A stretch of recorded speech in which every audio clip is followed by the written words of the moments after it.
Hi friends, welcome to my channel. గుండె నిండా కొడుకంట్లు serial upcoming ఎపిసోడ్లో ఏం జరగబోతుందో ఈరోజు మా ప్రైవేట్ చూసి క్లియర్గా తెలుసుకునేద్దాం. దానికంటే ముందు ఫస్ట్ టైం కనుక మా ఛానల్లో చూస్తున్నట్లయితే మీ ఛానల్ని సబ్స్క్రైబ్ చేసుకోండి. అలానే పక్కన గంట సింబల్ కూడా క్లిక్ చేసేయండి. ఇక వీడియోలోకి వెళ్ళినట్లయితే రోహిణి ఇంట్లో ఉండడానికి వీల్లేదు. రోహిణిని ఇంట్లో నుంచి బయటికి గెంటేసిన ప్రభావతి. షాక్లో రోహిణి, మనోజ్, ఆనందంలో బాలు, మీనా. ఎందుకు అసలు సీరియల్లో ఈ ట్విస్ట్ ఎలా జరగబోతుంది? అసలు ప్రభావతి రోహిణిని ఎందుకు ఇంట్లో నుంచి బయటకు గెంటేసింది? రోహిణిని ఇంట్లో నుంచి బయటకు గెంటేయడానికి కారణం ఏంటి? అసలు ఏం జరుగుతుందో కనుక మీరు తెలుసుకోవాలి అనుకుంటే ఈ వీడియోని ఎక్కడ స్కిప్ చేయకుండా ఎండింగ్ వరకు చూసేయండి. అప్పుడే మీకు క్లియర్గా అర్థమవుతుంది. అలానే మా వీడియోని ఇప్పటివరకు కనుక లైక్ చేయనట్లయితే వెంటనే ఒక లైక్ చేసేయండి. సరేనండి, సీరియల్ ఏం జరగబోతుందో చూస్తే తెలుసుకుందాం. ఇక మొత్తం మీద కనుక సీరియల్లో చూసుకుంటే గుండె నిండా గంటల సీరియల్ అయితే చాలా ఇంట్రెస్టింగ్ అయితే నడుస్తుంది. రోజుకో ట్విస్ట్తో సీరియల్ అయితే చాలా రసవత్తరంగా సాగుతోంది. ఇక మొత్తానికి అనుకున్నట్లుగా శృతిని అలానే రవిని ఇద్దరిని కూడా ప్రభావతి వాళ్ళ అత్తారింటికి పంపించకుండా వాళ్ళ తల్లిదండ్రులు సురేంద్ర, శోభ వేసిన ప్లాన్ ప్రకారంగా గొడవ జరిగేలాగా చేసి గొడవకు కారణం బాలుని అని చెప్పేసి అని ముద్ర వేసి మొత్తానికి అయితే రవి, శృతిని ఇద్దరిని కూడా అత్తారింటికి వెళ్ళనీయకుండా పుట్టింట్లో ఉంచేస్తారు సురేంద్ర. దాంతో తన కొడుకు, కోడలు ఇంట్లో లేకపోయేసరికి ప్రభావతి అయితే చాలా కోపంతో రగిలిపోతుంది. అలానే మరోవైపు రోహిణి వాళ్ళ నాన్న ఇంకా రాలేదు అన్న ట్విస్ట్తో ప్రస్తుతం గుడి గంటల సీరియల్ చాలా ఇంట్రెస్టింగ్ గా నడుస్తుంది. ఇక ప్రస్తుతం జరిగిన ఎపిసోడ్స్ ను కనుక చూసుకున్నట్లయితే శృతి అలానే రవి ఇద్దరు కూడా ఇంట్లో లేకపోవడానికి కారణం బాలుని అని చెప్పేసి ప్రభావతి అయితే బాలుని నానా రకాలుగా నిందిస్తుంది. తన కొడుకు, కోడలు లేని ఇంట్లో బాలు ఉండడానికి కూడా ఏమాత్రం అనుమతించదు ప్రభావతి అయితే. ఇక దాంతో బాలు, మీనా తమ సామాన్లు సర్దుకొని ఇంట్లో నుంచి వెళ్ళిపోవడానికి కూడా సిద్ధమైపోతారు. ఇక దీంతో సత్యమైతే వారిని వెళ్ళగొట్టడానికి అసలు ఒప్పుకోడు. మొత్తానికి అడ్డుకుంటాడు. వాళ్ళతో పాటు నేను కూడా వెళ్ళిపోతానని చెప్పడంతో ప్రభావతి చాలా కంగారు పడుతుంది. అలా కుదరదని చెప్తోంది. ఇక అయితే బాలు కూడా ఇంట్లోనే ఉంటారని సత్యం సపోర్ట్ చేస్తాడు. ఇక దాంతో ప్రభావతి అలానే బాలు, మీనాని ఇంట్లో ఉండడానికి ఒప్పుకుంటుంది. కానీ ప్రతి విషయంలో బాలుని అలానే మీనాను తిడుతూనే ఉంటుంది ఎప్పుడూ కూడా ప్రభావతి. మీ వల్ల నా కొడుకు, కోడలు ఇద్దరు కూడా రవి, శృతి ఇంట్లో నుంచి వెళ్ళిపోయారు అని నిందలు వేస్తూనే ఉంటుంది. సమయం దొరికినప్పుడల్లా కూడా మాటలు తూటాలు పిలుస్తూనే ఉంటుంది. అప్పటికే ఫంక్షన్ కు బాలుని తీసుకురావద్దని చెప్పినా కూడా వినలేదు అంటూ సత్యం కూడా తిట్టేస్తూ ఉంటుంది. ప్రభావతి అయితే సత్యం దొరికినప్పుడల్లా, అవకాశం దొరికినప్పుడల్లా సత్యాన్ని కూడా తిడుతూ ఉంటుంది ప్రభావతి. అంతేకాదు రవిని అలానే శృతిని ఇద్దరిని కూడా ఇంటికి తీసుకురావాల్సిన బాధ్యత కూడా నీదే అని చెప్పేసాడు. మొత్తానికి బాలుకి కండిషన్ పెట్టడం జరుగుతుంది ప్రభావతి. శృతి వాళ్ళ నాన్నను కొట్టింది నువ్వే కాబట్టి నువ్వే వెళ్ళి వాళ్ళ నాన్న సురేంద్ర కాళ్ళు పట్టుకోమని మరి క్షమాపణలు చెప్పైనా సరే నువ్వు వాళ్ళని రవి, శృతులనిద్దరిని కూడా ఇంటికి తీసుకురావాలి అని చెప్పేసాడు. మొత్తానికి ఆర్డర్ వేసినట్లుగా మాట్లాడుతుంది ప్రభావతి. ఇక ఫంక్షన్లో జరిగిన గొడవలో తనది ఏమాత్రం తప్పు లేదని అనుకుని నేను అసలు ఆ పెద్దాయన కాళ్ళ మీద పడే సమస్య లేదు అని చెప్పేసాడు. బాలు మాత్రం చాలా సూటిగా సమాధానం ఇస్తాడు. ఇక దాంతో ప్రభావతి బాలుపై మరింత కోపాన్ని పెంచేసుకుంటుంది. ఇక కనీసం రవికి ఫోన్ చేసి ఇంటికి తీసుకురమ్మని అడిగినా కూడా మాట వినడం లేదని చాలా బాధపడుతూ ఉంటుంది. ఇక మరోవైపు శృతి అలానే ప్రభావతి మొహం మీదనే తిరిగి రానని చెప్పేసంటూ ఒక్కసారికి సమాధానం చెప్పేస్తుంది. మా నాన్నను కొట్టిన ఆ బాలు ఇంట్లో ఉంటే నేను ఎలా వస్తాను అత్తయ్య?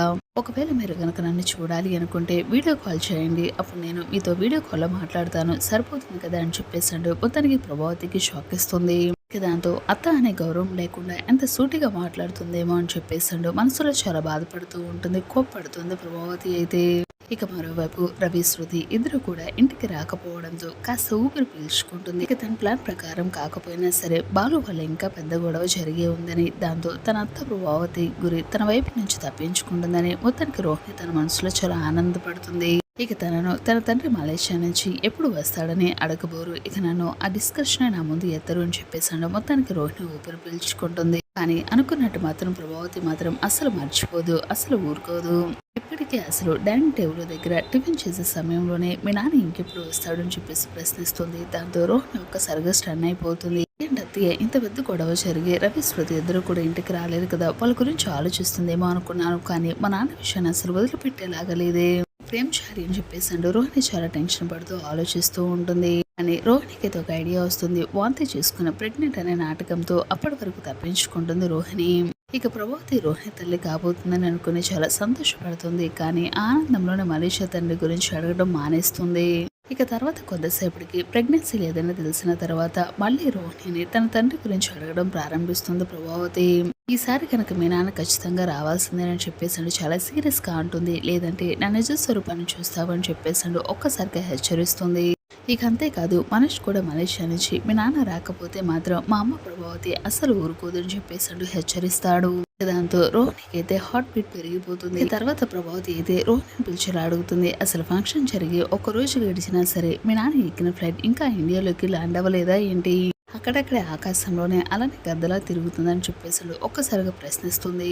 అసలు మీ నాన్నకు పట్టింపు లేదని చెప్పేసాడు. చాలా గట్టిగా ఆడుతుంది. ఇక రోహిణి మాత్రం ఏం చెప్పాలో అర్థం కాదు. మా నాన్న ఎందుకు రాలేదు నాకు తెలియడం లేదు అత్తయ్య అని చెప్పేసాడు. తప్పించుకున్న ప్రయత్నం అయితే చేస్తుంది. చాలా కంగారు పడిపోతూ ఉంటుంది. ప్రభావతి మాత్రం చాలా సీరియస్ అవుతుంది. చూడు రోహిణి, సాయంత్రం కల్లా కనుక మీ నాన్న ఇంటికి రాకపోతే వచ్చి ఒకసారి గనక మమ్మల్ని పలకరించకపోతే నేనేం చేస్తానో నాకే తెలియదు అని చెప్పేసాడు. ఒక్కసారిగా వార్నింగ్ ఇచ్చేస్తుంది ప్రభావతి. మరోవైపు ప్రభావతి అయితే నువ్వే ఎలాగైనా రవి శృతిని ఒప్పించి మరి ఇంటికి తీసుకురావాలి అర్థమైందని చెప్పేసాడు. ప్రభావతి అన్న మాటల గురించి బాలు అయితే ఆలోచిస్తూ ఉంటాడు. ఇక ఇంతలో మీనా అయితే బాలు దగ్గరికి వెళ్తుంది. ఏంటండి ఎందుకు అలా ఆలోచిస్తున్నారు? అత్తయ్య అన్న మాటల గురించైనా మీరు ఆలోచిస్తున్నది? అత్తయ్య ఆవేదనలో కూడా అర్థం ఉంది కదా. ఎందుకంటే తన కొడుకులు ఇద్దరు కోడళ్ళు ఇంట్లోనే ఉన్నారు. ఎంతైనా రవి అంటే చాలా ఇష్టం. రవి శృతి ఇద్దరు కూడా ఇంట్లో లేకపోయేసరికి అత్తయ్యకి చాలా బాధగా అనిపిస్తుంది. పెళ్లి చేసుకున్న తర్వాత కొడుకు కోడల్ని తీసుకుని తన ఇంటికి రావాలి కదా. ఇల్లరికంగా ఏ కొడుకైనా వెళ్ళి అక్కడే ఉండిపోతే స్థానంలో ఉన్న అత్తయ్యకి చాలా బాధ అనిపిస్తుంది కదా. నా కోసం మీరు ఎలాగైనా సరే రవిని శృతిని ఇద్దరిని కూడా ఒప్పించి మీరే ఇంటికి తీసుకున్నారండి అర్థమైందని చెప్పేసాడు. మీనా కూడా అలా మాట్లాడేసరికి ఇక బాలు అయితే ఆలోచిస్తూ ఉంటాడు. సరే మీనా, ఇప్పటికీ మా అమ్మ చెప్పిన మాట నేను వినిపించుకోలేదు. నేను తీసుకురాకూడదు అనుకున్నాను, కానీ నువ్వు చెప్పావు కాబట్టి కేవలం నీ మాట కోసమైనా సరే నేను ఒకసారి ఆ రవి శృతితో కూడా మాట్లాడతాను. వాళ్ళు వస్తాను అంటే సరే, లేకపోతే లేదు. కాకపోతే ఆ సురేంద్ర గాడికి మట్టుకి నేను మట్టుకి క్షమాపణ చెప్పే ప్రసక్తే లేదు.